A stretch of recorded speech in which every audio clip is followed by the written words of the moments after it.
Welcome back, class. So this lecture is called Buddhism and Virtue Ethics. And you might be asking yourself, well, wait, this is an ethics class. Why are we studying a religion like Buddhism? Good question. The answer is that if you think about it, many people throughout history and today get their morality somehow from their religion. And it's not necessarily in the divine command theory sense where they say God says this is okay and this is not okay, and so that's the way it is. It's also in a virtue ethics sense, and so we're going to look at Buddhism as an example of this. Now, I'm going to be using Huston Smith's The World Religions for some of the basic information that you're about to hear. And I highly recommend that book as an intro, Huston Smith's The World Religions. So number 1 on your note guide said Buddha means the blank or blank. So that's the awakened one or enlightened one. So that was his title. His real name was Siddhartha Gautama. Buddha is a title, kind of like Jesus Christ. So if you look in the phone book, if you use those nowadays, under C, you won't find Christ. You would have to find Jesus' last name. Anyway, so that's his title. Okay, number 2 says, list some basic facts about the story of Buddha. So his name was Siddhartha Gautama. He lived about 2,500 years ago in India, Nepal, that area. And he was the sheltered son of a king. So he grew up with the best education, the best food, the best training, and best schools. And he married and had a child. He was considered very handsome. So that's one thing that you have in common with him. He was very handsome. And at some point, though, his mind turned more philosophical, and that's described with the 4 sightings here. So he saw an old man, and then illness, then corpse, which is a dead body, and then an ascetic monk. This led him to the search for enlightenment, because I imagine that when he saw the old man, he thought, well, what's the meaning of life? We get old, we get sick, we die, like this corpse here. What's the purpose of life? Why do we suffer? What's the nature of our suffering? And so seeking these questions and wanting to be like this ascetic monk who focuses on the deeper questions of life instead of just fulfilling your desires. And by the way, he could have fulfilled his desires and conquered the world, perhaps. But he chose this route, okay, the route of the sage, the philosopher, or perhaps you call it a religious route. So he goes out. The story goes that he kisses his wife and son goodbye as they're sleeping and leaves his castle, his mansion. And he goes and he studies with the yogis in the forest for 7 years. And this is not like Yogi the bear. This is yogis, the monks in the Hindu tradition. The word yoga in the Hindu tradition originally means to yoke yourself to the God self, to yoke Atman to Brahman. And so he studies with them and learns a lot. So he spends a lot of time fasting, meditating, doing yoga, and who knows what else. He finds that some of them are too ascetic. They deny themselves too much, whereas in his previous life, he was fulfilling too much. There must be a middle way. Notice that this idea of a middle way might remind you of Aristotle's golden mean, right? The idea that too much in either direction is a vice. Eventually, he moves out on his own, and he sits under a tree, and he starts meditating. Now, as the story goes, or at least one of the stories go, a little girl brings him a bowl of milk to drink, and he drinks it. Now, who knows what was in that milk? There's a certain group of people who would say, well, we know DMT was in that milk. Okay. But whatever the case, he's meditating after he gets this nourishment, and all of a sudden, the world opens up to him. He sees anew. He has experienced what Buddhists call nirvana, enlightenment. And the story goes that he sits there for 40 days. After that, he walks around India for, I think it was 40 or 50 years, and he opens schools and teaches people about what he has learned. He begins Buddhism. So those are some facts that you could write down for number 2, just the basics of his life and the background and so on. Okay, number 3 says Buddha was raised in the blank religion. That's Hinduism. So if you think about the Lutheran religion, many of you are Lutheran, that is a Protestant religion. It's a protest against the Catholic faith of the time in the 1500s and 1600s and so on. If you go back even further, you can think of Buddhism as a sort of protest against the Hinduism of that time. So Buddha created a new religion or a new philosophy from that. Okay, so the next question on your note guide says, describe some ways in which Buddha was a reformer, rebel, or challenger to the status quo. Okay, so you can see some of these ways on the screen. The first way is he's not authoritative. Okay, you cannot get drunk on the word wine. You cannot get wet by reading about the water. So Buddha teaches you to be a lamp unto yourself. Don't trust him or any other authority too much. Authorities are very useful and good. They can teach us things and guide us away from dangers and so on. But you can be too dependent on authority. At some point, when it comes to the most important questions, you need to experience it for yourself. So Buddha will give you a way of life to practice, to follow, and see what truth you find in it. Okay, number 2, he's not too ritualistic. So rituals have a purpose. They can help us transition in life. They can reduce the ego. They can awaken, awaken benevolence in you, or empathy and altruism and wider perspectives. But you could also get too dependent on ritual and forget the purpose of rituals, right? And hide in them. And so he's not as ritualistic as many people in formalistic religions. He understands that ritual is about reducing the ego instead of increasing it. And here's a joke about rituals. What do you call evil duck rituals? Foul practices. All right, number 3, he's not too speculative. So Buddha wants to remove your suffering, not figure out everything, every metaphysical or scientific question. All right, he wants to remove the suffering. So there's a story about a man who is shot with an arrow. And people like me are sitting around asking questions like, well, what do you think the arrow's made of? How heavy is it? Do you think we're in a simulation and this is a simulated arrow shot? How fast was it going? Where does that come from? But Buddha is more interested in removing the arrow, removing the suffering, and only understanding the causes so far as they're necessary to do that. So he's not as speculative as many people in other religions and philosophies, you could say. So in this sense, you could say the original Buddha is more like a therapist than a metaphysician. The next one is he's not too focused on tradition. So he teaches in the common language, not just the language that the elites and the upper classes and the highly educated understand. He's speaking to everyone. The next one is he's not as fatalistic. So even if you're born in the lower classes in India and the Hindu tradition, you can still achieve nirvana in this life, enlightenment in this life. And he's focused more on self-effort, So again, try the way that he's about to give you and see what unfolds. Test it for yourself. Okay, and so anyone can become enlightened. And then finally, the last one is he's not too focused on the supernatural. He's not going to preach about the afterlife or heaven or hell. He doesn't claim to be God, and he doesn't say anything when you ask him if God exists. He's silent, and he smiles. And you can interpret that smile and silence any way you like. So that's your answer for number 4. Now, number 5 says, explain the 4 Noble Truths and why life is suffering. Okay, so when you're studying a religion or philosophy like Buddhism that's been around for 2,500 years, there's going to be a lot of different forms of it. So think about Christianity for a moment, which many of you are familiar with. If I were teaching people about Christianity, I would tell them there's Catholic and Orthodox and Lutheran, and I think Mormons are, and there's the Protestant movement and so on. And don't forget the pedestrians. And so there's all these different denominations, and they disagree with each other on little points, and you want to try to figure out what they have in common. So Buddhism is no different. You're going to find that there are many schools of Buddhism. But what they do have in common is the 4 truths and the Eightfold Path. So let's start with the 4 truths. Okay, you can see the 4 truths on the screen. They are life is suffering. The cause of suffering is a certain type of desire. Now, more precisely, it's a certain type of mindset, which includes desires and perceptions and emotions and inclinations. Okay, number 3, the way to achieve enlightenment or nirvana is to eliminate tanha, which is that cause of suffering, that mindset that's causing suffering. And then number 4, the way to eliminate tanha is the Eightfold Path. So Huston Smith recommends you think of it like this. Imagine you go to the doctor. Number 1, I'm suffering. Number 2, the doctor says, the cause of your suffering is this bacteria. Where have you been swimming, right? Number 3, to stop the suffering, to get enlightenment, you need to get rid of this bacteria, eliminate tanha. And then number 4, the way to do that is to take this antibiotic for 10 days. Don't skip a day.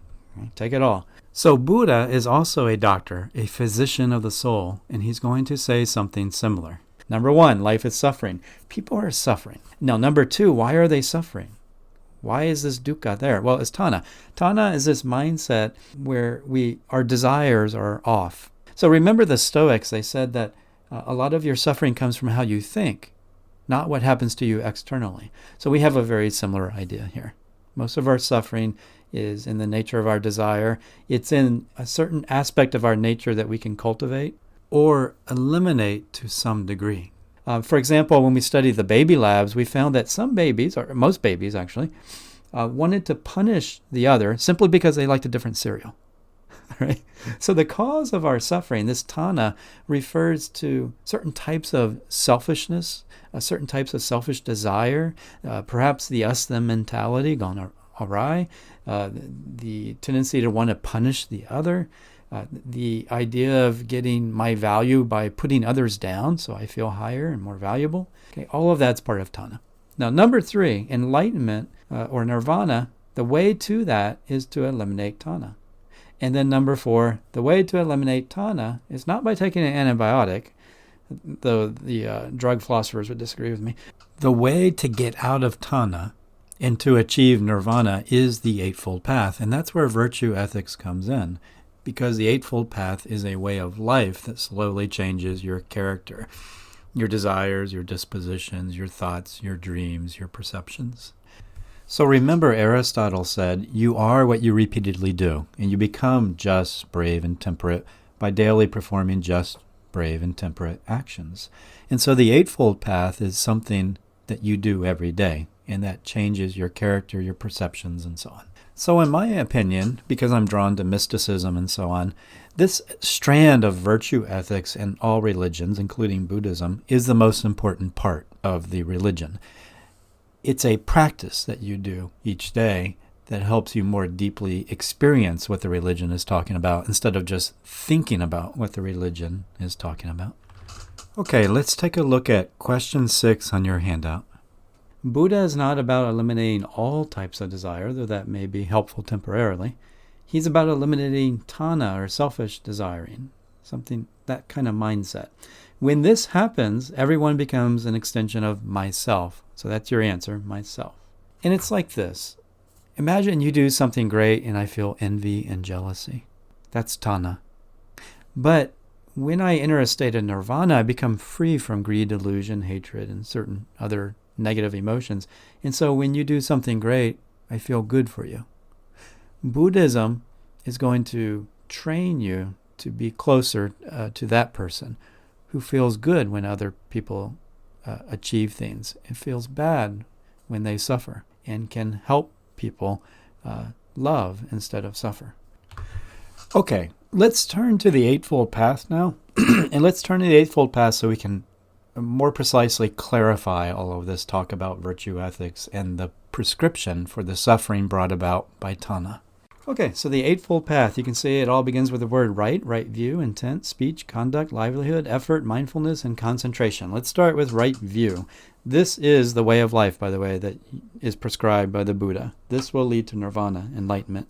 This will lead to a better life for you. Something will unfold that you aren't currently aware of. Okay, number 1, right view. So every day remind yourself of the 4 Noble Truths. Remember, life is suffering. The cause of my suffering is mostly internal. The way to escape that is to eliminate the internal mechanisms causing my suffering. And the way to do that is to follow this Eightfold Path. Okay, so remind yourself of that each day. Number 2 is right intent. So imagine you did everything for one goal all day. That would be very powerful. The idea here is the right intent is you do want to do everything for one goal, basically. So as you go about being a student, being an employee, being a good brother and sister and daughter and son and so on, you always want to subsume those lesser goals to the main goal. And the main goal is to be a certain type of person, to be an enlightened person, to do everything from love and with excellence as best you can do it, to seek nirvana in everything you do. So right intent. Number 3, 4, and 5 are right speech, conduct, and livelihood. That might remind you of the 10 Commandments. Don't lie, don't gossip, don't commit adultery. So he's prescribing behaviors here. And one difference between the 10 Commandments and the Eightfold Path, by the way, is there's no mention of God in the Eightfold Path. And so some would call the core of Buddhism, at least, a philosophy instead of a religion. It's an interesting discussion we could have later. So right speech. Even if I'm gossiping and I'm cursing, right? Even if I'm doing that, I could slow down and think about the motives for why I'm doing it.